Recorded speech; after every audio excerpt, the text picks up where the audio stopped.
just light it.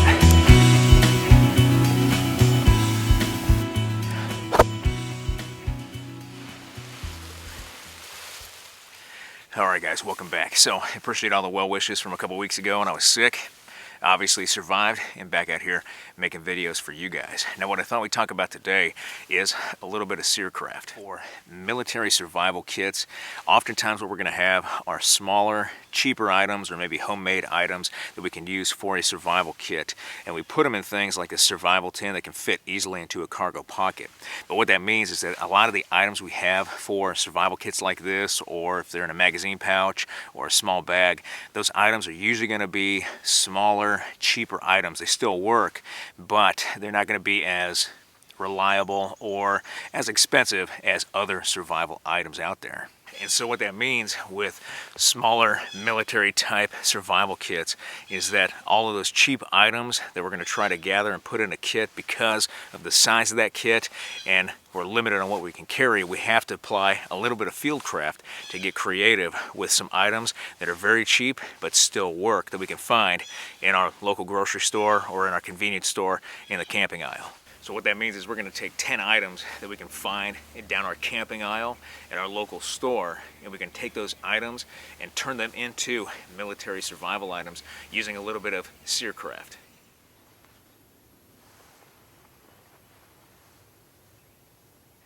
Now, one of the things I showed you last time was how to cannibalize your headlamp to get a fire going using the lead wires that were attached to the LED bulb inside the headlamp. There is another way to start a fire with an LED headlamp like this. And with this technique, you will want some steel wool, maybe some cotton balls or other forms of tinder to use to get a fire going with the headlamp. You'll notice in this headlamp that the battery terminals to the left and right hand side of the headlamp itself are exposed. Not every headlamp is going to be like this, but if they're exposed like that, we can still use the batteries to get a fire going with our steel wool. Now we just make sure that we have fresh batteries inside our headlamp to get as much juice as possible. And then finding the terminals on the exterior of the headlamp right inside the battery compartment, we can take our steel wool and simply touch them to get a fire going using steel wool. And as long as you have fresh batteries in here with enough juice,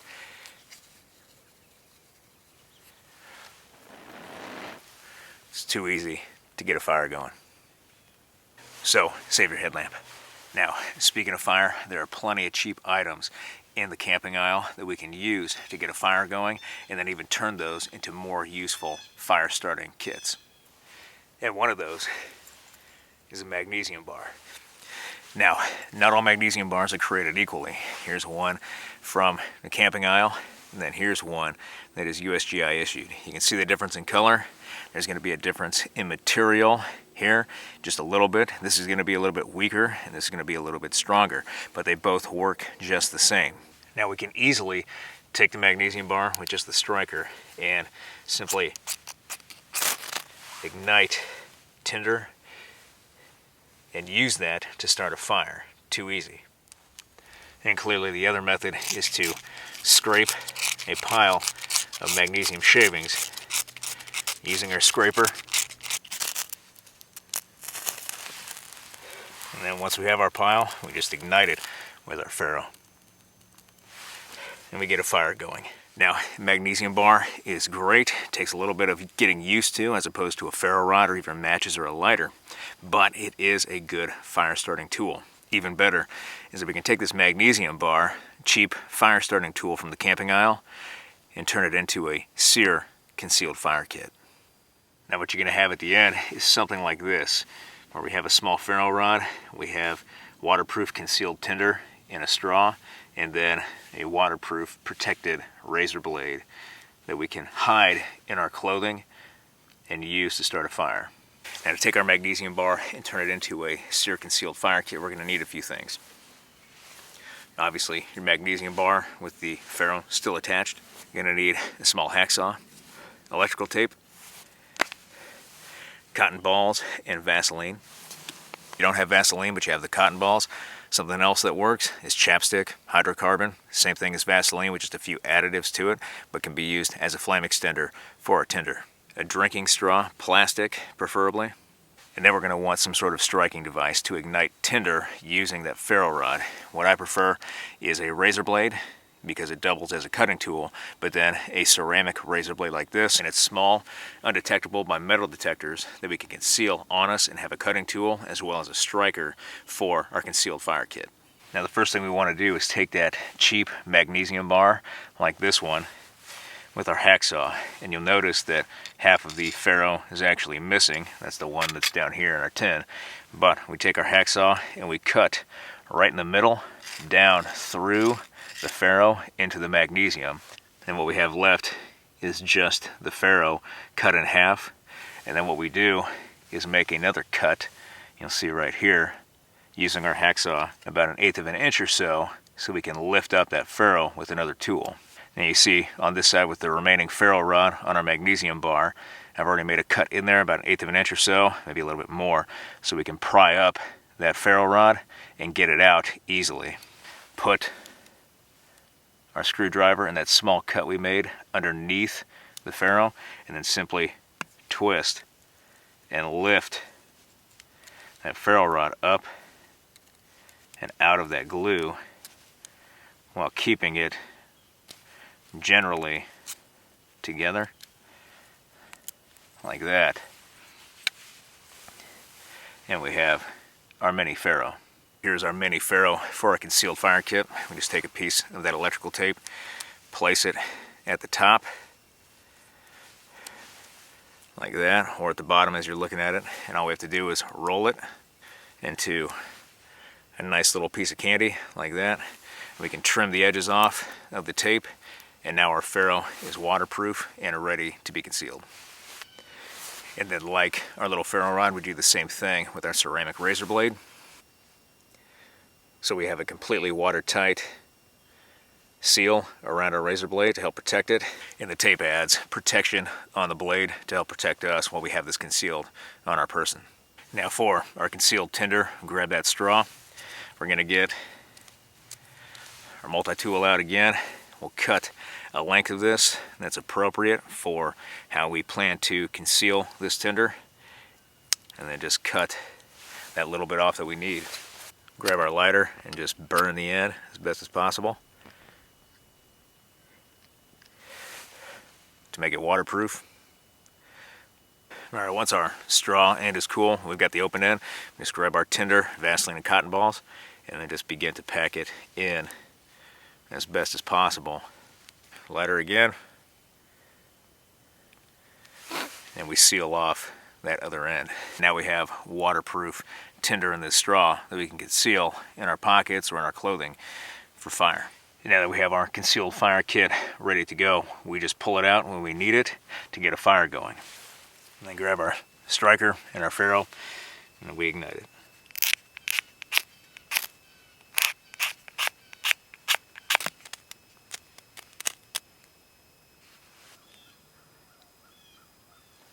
Another cheap item in our camping aisle at our local store that we can use to get a fire going is just a match safe.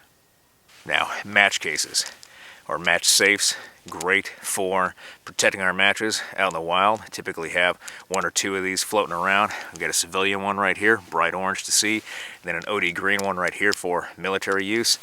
Both full of matches, keeps it watertight and protects our matches until it's time to use those. But at the bottom of these match safes is a small little ferro rod that we can use, similar to our magnesium bar, to get a fire going.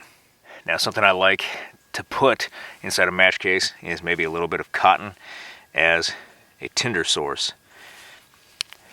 Just if there is marginal tinder, we can use this cotton along with our matches, or even the small ferro at the bottom,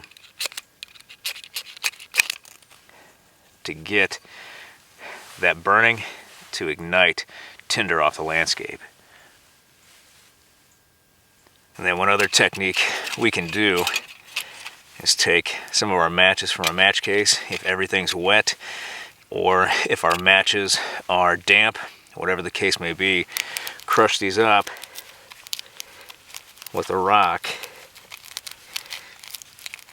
into a fine powder, and then using the ferro On the bottom again, we can get the material lit and then add our tinder to it to get a fire going.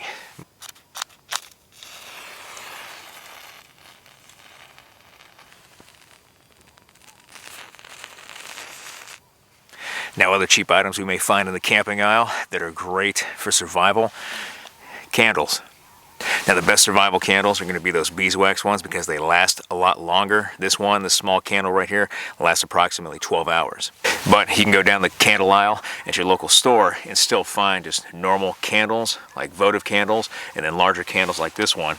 Grab an empty soup can, put it inside, and you have a lantern as well as a heat source for a shelter.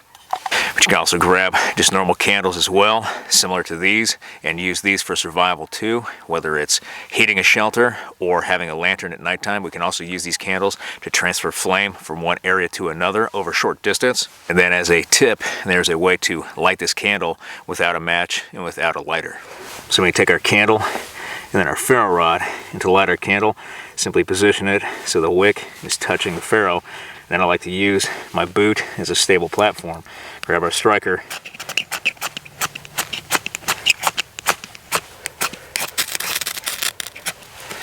and then just light it with our ferro. And that's how you light a candle, with just your ferro rod.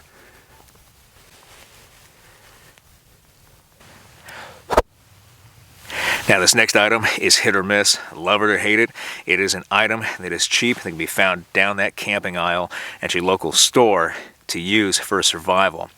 With a little proper skill and technique, we can make that item actually work like it's intended to for survival. And that item I'm talking about is that Commando saw.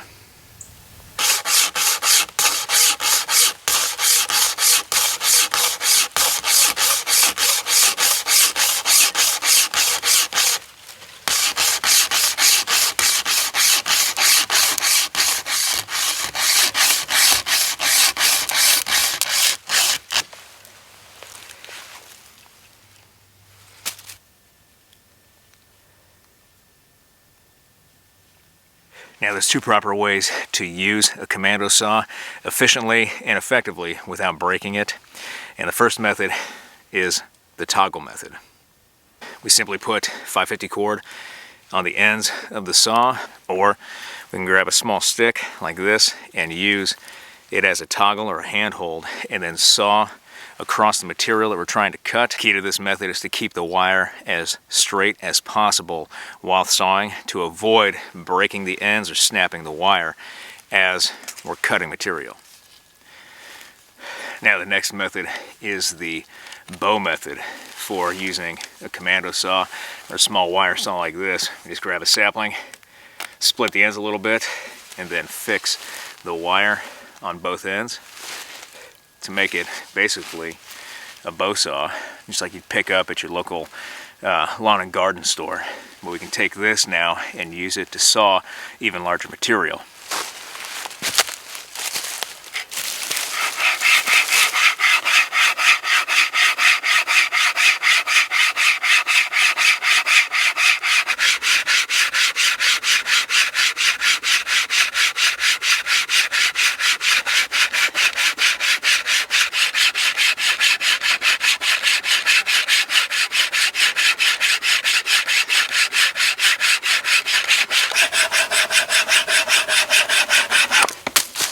It works, but it just takes a little while.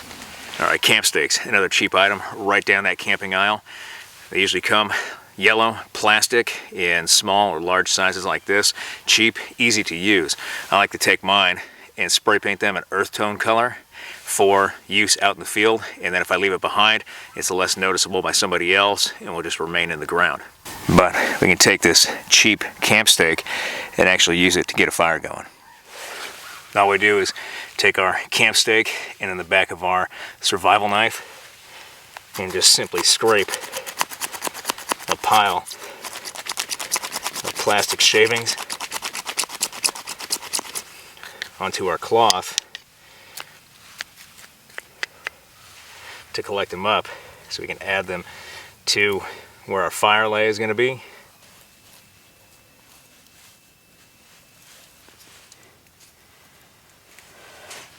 And then all we do once we have our fine pile of shavings, if we're going to need a little bit more, we can use the remainder of our plastic tent stake to keep our flame lit while we attempt to start a fire.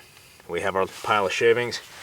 All we do is grab our ferro rod and our survival knife and just light that material up.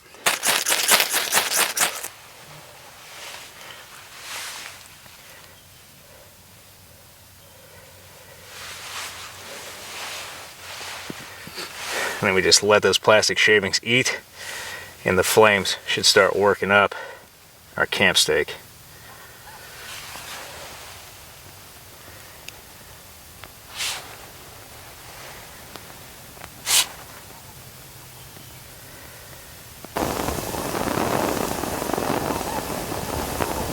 Now, another cheap item that is down that camping aisle that is great, especially for military use, because we use them all the time. One of those Chem Lights. Now, we use Chem Lights all the time in the military, and they're great for kits, especially for survival signaling if it's part of our signaling plan. But we have large Chem Lights and then small Chem Lights like these, and they come in a variety of colors, and they last for varying periods of time, anywhere from 2 hours to 12 hours and possibly longer.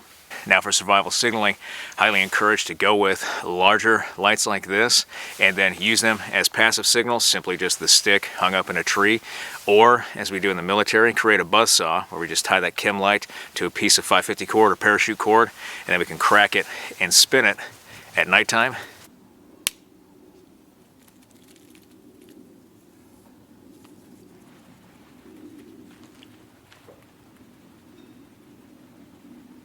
To make a buzzsaw signal that's an active signal, we can signal in the direction rescue is coming to guide them into our area.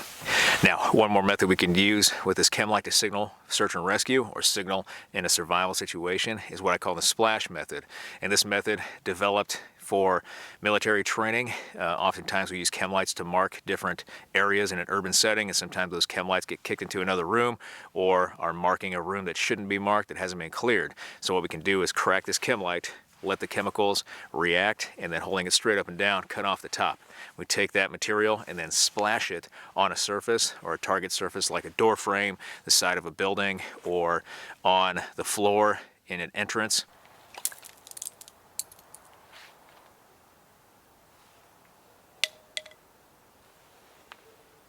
We use that as a signal to mark that that area is clear or has been searched. But we can use the same thing in survival. We can take this, splash it along a tree or a rock to act as a permanent signal that can't be moved very easily.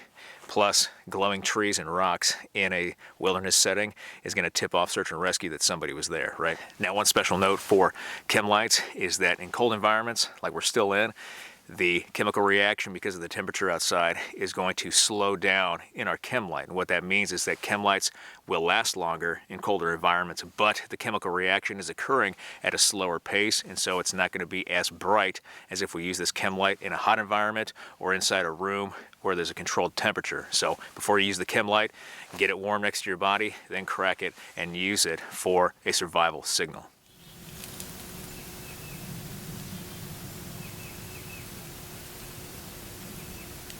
Now, if you watch my channel, you know I absolutely love signaling mirrors because they're small, portable, they can go inside your pocket, and there are stories of people that have been found via signaling mirror of upwards of 100 miles away. In fact, not only has the U.S. military used these signaling mirrors for survival, but they've used them over time to actually communicate. During the Indian Wars at the frontier in Comancheria, or the Comanche country, outposts would signal each other upwards of 100 miles or greater, using signaling mirrors to communicate over that vast distance that the Comanche owned. If it ain't broke, don't fix it. With this signaling mirror, we just make a simple sheath like this out of foam and duct tape, and we can put this in our pocket, protect it, and then protect ourselves in case we take a fall or a spill and crack the mirror, we don't cut ourselves. But signaling mirrors, cheap, easy, reliable, found in most camping aisles in the store. We can use this to signal, search and rescue, and survive. A very cheap survival item that we can grab down that camping aisle to assist us with potentially walking out of a survival situation and conducting self-rescue. is a bandana. Now you may be asking yourself, Self, how is a bandana going to help us walk out of a survival situation? And that's a great question. One of my favorite tricks for SERE and for survival is making a SERE map or a cloth map that can be concealed in our pocket or on our person to be used, if necessary, to navigate out of a survival scenario. Now you see we have a bandana and drew a map on with a fabric marker. See a couple of terrain features, railroad, some marshy areas, a hill, then we've got our grid lines, then our north-seeking arrow. We can draw just a hasty 7-minute map on a handkerchief or a bandana like this and then keep it in our pocket or waterproofed somewhere and just refer to this. If we drop our map or if we lose our map, we can use this to walk out. Or if we have the materials and we have our handkerchief and then we brought a fabric marker with us or another marker, we can write down and draw out the map of the area from memory and then use that to land navigate out of a survival scenario.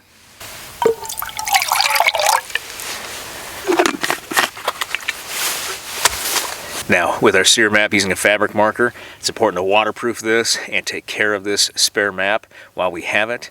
But we can take this, and if we need to get rid of it very quickly for certain reasons and avoid having this map fall into the wrong hands, you can simply take our bandana with our map, get it wet in our cup, and then wring out the water and a lot of that ink. And voila, our map is gone. It's a cool trick. Another underrated survival item that is right down that camping aisle, hanging up in most stores, is going to be that cheap Mylar blanket. We had these in the military, and for a while, Doc would issue these, our medic would issue these to everybody to have one, at least in their IFAC or the individual first aid kit. And we could use this, take it out, wrap ourselves in it if we became a casualty, or use it on someone else if they were a casualty to help keep their body temperature up. Because when someone is suffering from exsanguination or loss of blood due to combat wounds, once their body temperature goes down with the loss of blood, it is hard to get that body temperature back up, and somebody could become hypothermic on the battlefield, even in the middle of the desert. So I'll always have a Mylar blanket as part of an emergency survival kit to wrap up in or create a shelter with.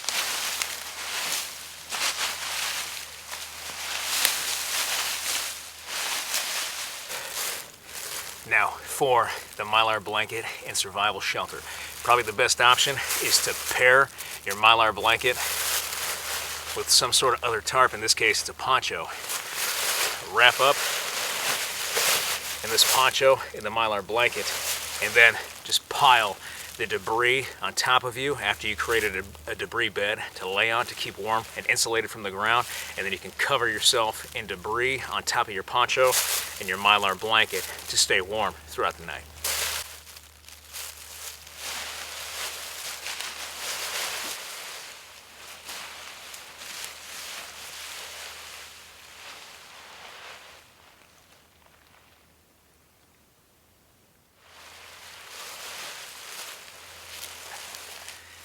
Alright guys, well, I hope you liked this video. If you did like this video, hit that like button, hit that subscribe button, leave me a comment in the comment section. I always appreciate your feedback. I want to thank you guys for everything you do for me, for this channel, for your likes, your views, your subscriptions, your comments, your feedback, and your shares, and all your support. And I'll be back with another video as soon as I can, guys. Thanks.